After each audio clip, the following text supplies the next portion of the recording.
नमस्कार साथीहरु, welcome to computer केटो। म कम्प्युटर केटो अर्थात् सुमन राय नाकिम। आज चाहिँ म तपाईहरुलाई मेरो गिटारको गुरुसँग इन्ट्रोड्युस गराउँदै छु। मेरो आदरणीय गुरु राजकुमार समाल।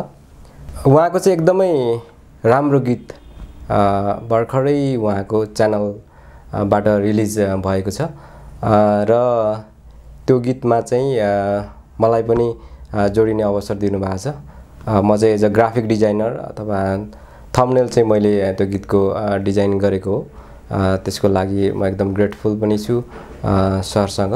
सर, यो गीत चाहिँ कस्तो टाइपको गीत हो?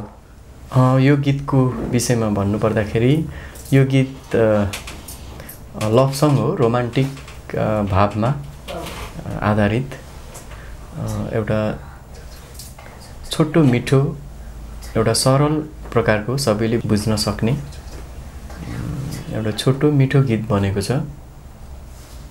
यसमा शब्द सुरेन्द्र राणा दाई हुनुहुन्छ, शब्द सङ्गीत नै उहाँले गर्नुभएको हो। सुरेन्द्र राणा दाई भन्ने बित्तिकै रुकुम मैकोट भनेपछि यहाँ हामी सबैलाई क्लियर हुन्छ। त उहाँको गीत त्यो गीतभन्दा अन्य धेरै गीत चर्चित गीतहरू पनि छन्। गीतले हामी सबैले थाहा पाउँछौँ, नामले चाहिँ थाहा नहुन पनि सक्छ। सुरेन्द्र राणा दाईको शब्द सङ्गीतमा। अनि यो गीतको भिडियोको बारेमा कुरा गर्दाखेरि गीतको भिडियो डिरेक्सन चाहिँ उत्तर कुमार थापा मगर सरले गर्नुभएको छ। उहाँ अत्यन्तै राम्रो पुरानो डान्स टिचर हो। त्यस्तै गरी अब क्यामेराको पनि कुरा गरौँ। क्यामेरामा इसक जबेगु अहिलेको व्यस्त क्यामेराम्यान हुनुहुन्छ, मेकअप आर्टिस्ट हुनुहुन्छ रबिना लिम्बू। त्यसै गरी यसमा न्यू कमर मोडल वर्षा गुरुङ उहाँ हुनुहुन्छ।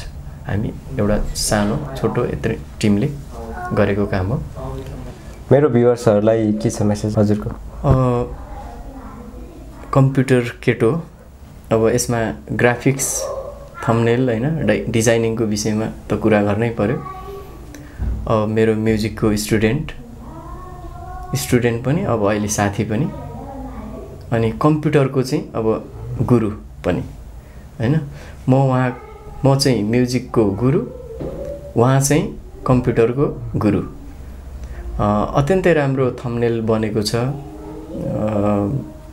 अलिक क्रिएटिभिटी छ। हामीले सोचेको भन्दा पनि आफ्नै एउटा क्रिएटिभ माइन्ड युज गरेर बनाउनु भएको छ। र यसलाई अब हामी भविष्यमा अन्य किसिमले पनि गर्न सक्छौँ भनेर उहाँले त्यो तपाईले जुन आइडियाहरू सेयर गर्नुभएको छ त्यो भविष्यमा हामी त्यो गर्न पनि सक्छौँ।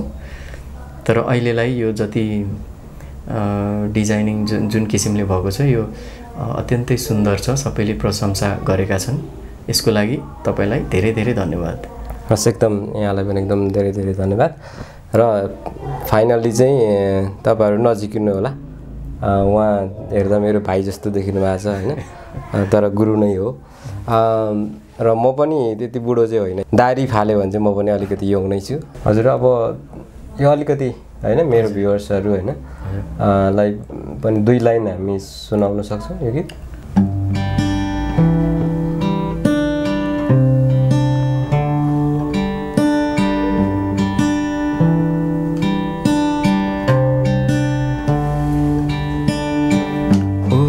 मालाले लगाउनु पर्दैन, आँखामा गाजल सजाउनु पर्दैन,